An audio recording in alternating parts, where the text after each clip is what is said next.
Just to be clear, whenever you see the hat, it means that I haven't had a haircut, which, if you can see the situation, is getting out of hand. So I'm going to do everyone a favour and put this hat on for today's episode, and maybe even tomorrow's. I'm sorry. Oh, I hate haircuts. Anxiety. Hi, I'm Ian, human changemaker and founder of Daylight Consulting, the sapient change engine and humanity's first Clarke tech. This show, Daytime, is for the changemakers, and today, episode 6, we're talking all about social construction. Let's get real.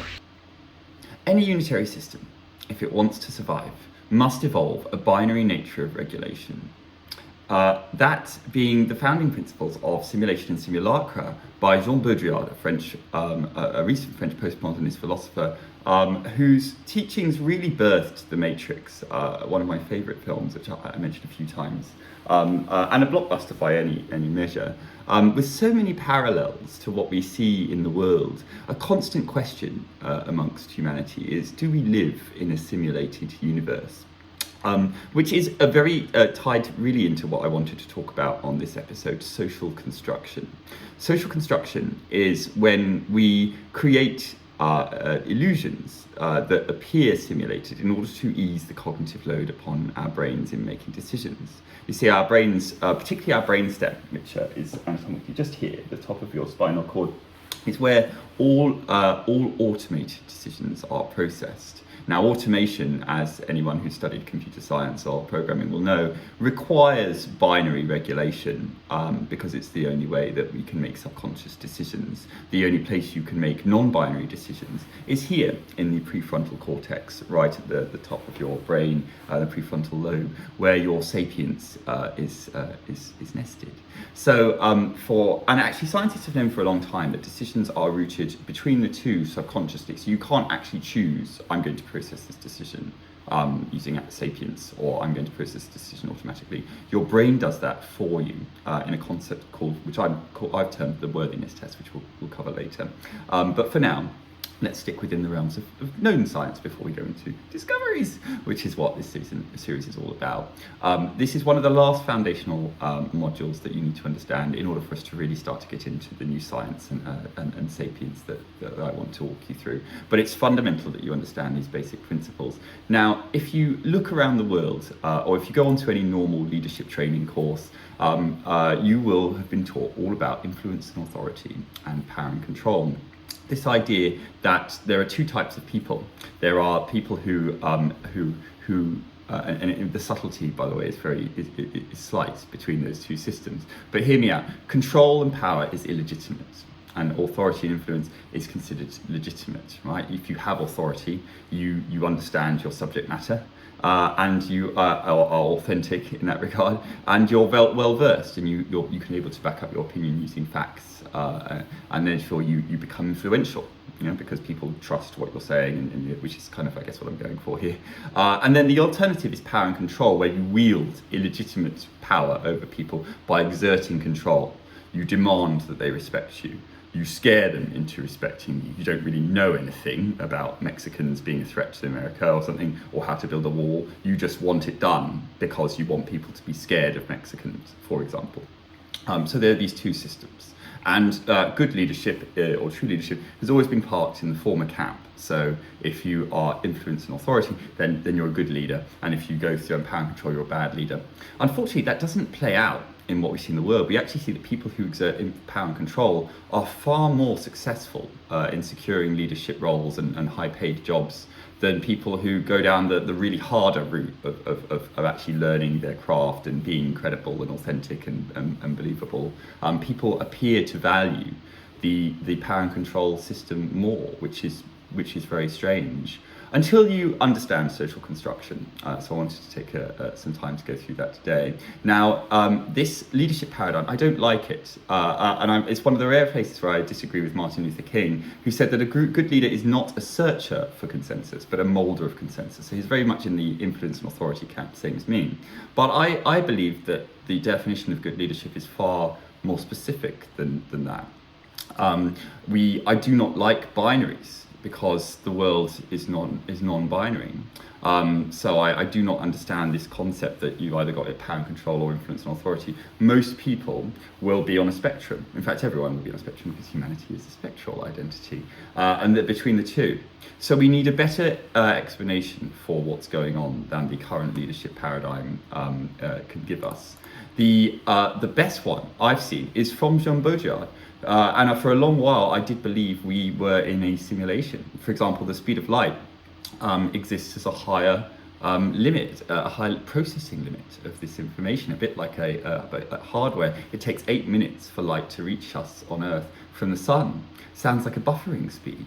So I really, for a long while, I was convinced that we, and a lot of people are, that we are in a simulated universe. And as was Jean Baudrillard, and ultimately he struggled to differentiate between reality and fantasy, and he gave the impression of going mad. Therefore, so I'm also very attuned to maintaining that differentiation in myself, so that I don't follow the same fate. But I like his theory, because what he said was that instead of power and control, it exists, but really that's abstracting reality. Is what you're doing with power and control. You're presenting Mexicans as a risk, and therefore you're not being authentic. You're creating a divergence in perspectives between reality, that Mexicans are just human beings, and abstraction, that they are no longer human beings, they are a threat to human beings in America. So you're abstracting the real. To give a better example of that and contextualize it for your own reality, imagine you go on holiday, but you haven't been dieting or going to the gym. That's basically me.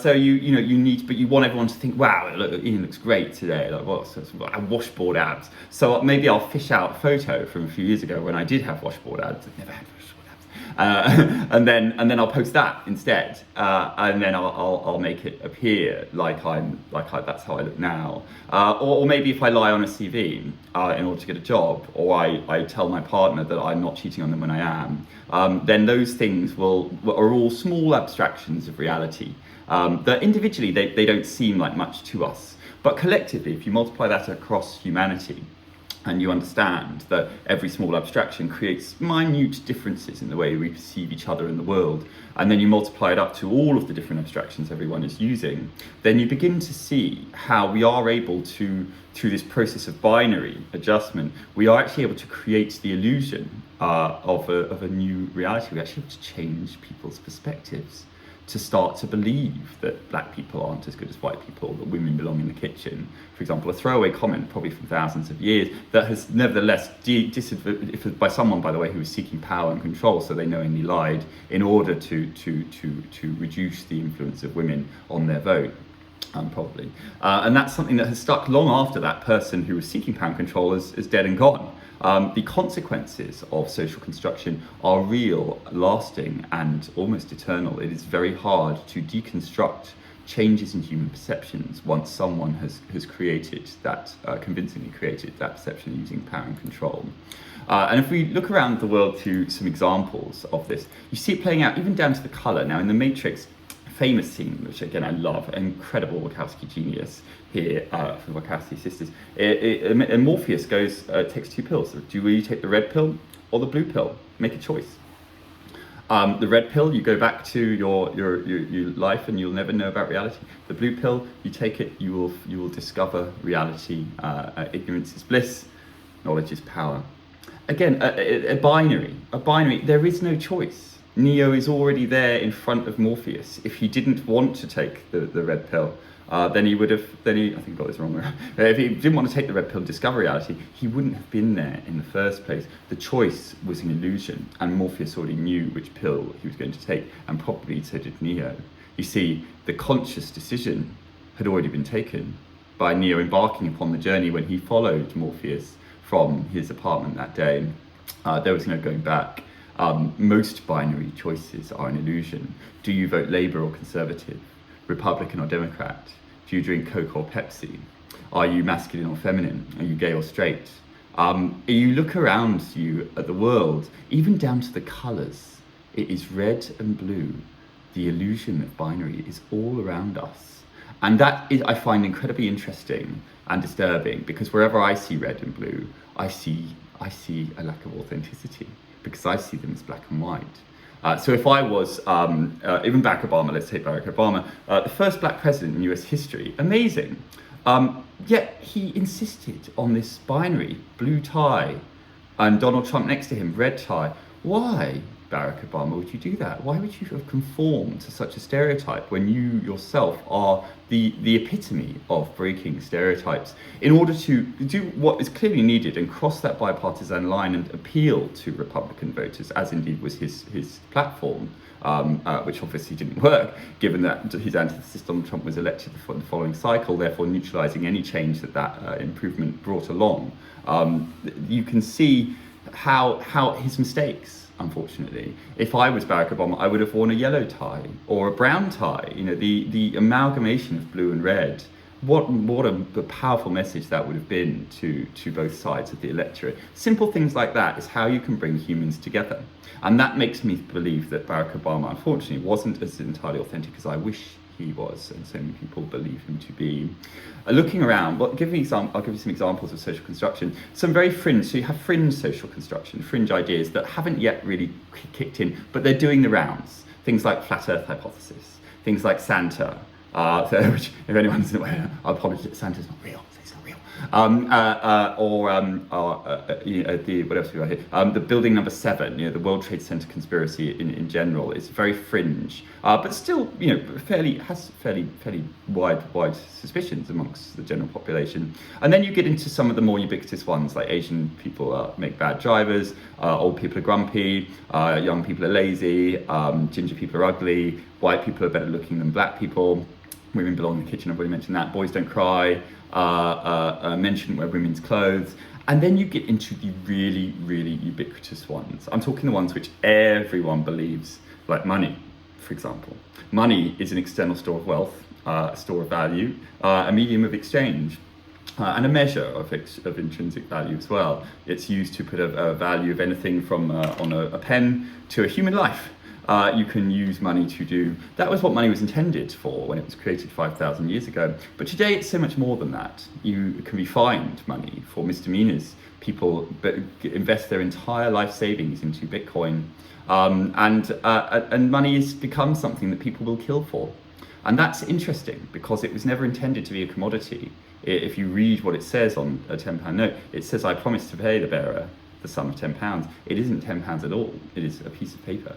The money is a construct that exists somewhere else that we never actually see or touch or use, unless you're talking coinage, which I think is still broadly a money. Now, years ago, money was pegged to a real measurable commodity like gold standard, similar concept in the USA. But over time, those pegs have been relaxed, and the actual construct of money is no longer linked to any form of intrinsic wealth or value whatsoever. It has become an externalization of value.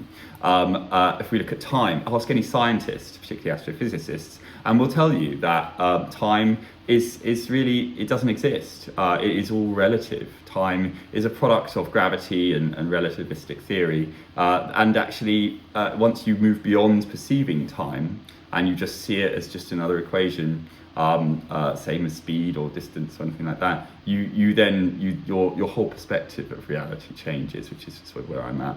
And then also God. And I don't mean the idea that there's a creator is probably not too far off. I too would like to thank for me being here. But the concept of anything from Vishnu to Allah to Jesus Christ to the Holy Spirit, to all these permutations of what clearly is probably just one character, have now evolved into hundreds, if not thousands, of religions globally, all really talking about the same person or beings, and yet describing them all entirely differently. Social construction has altered our perception of reality. We're going to talk a bit about borders next time, and then we'll move into the real exciting science. Thanks for watching. What'll it be, Poodle? Hi, yes, I'd like a short back and sides, please, same as always. Okay, a little off the top as well? Yeah, but don't cut off too much, thanks. Are you going on holiday this year anywhere? No, I don't have any money. What do you do with the weekend? Oh!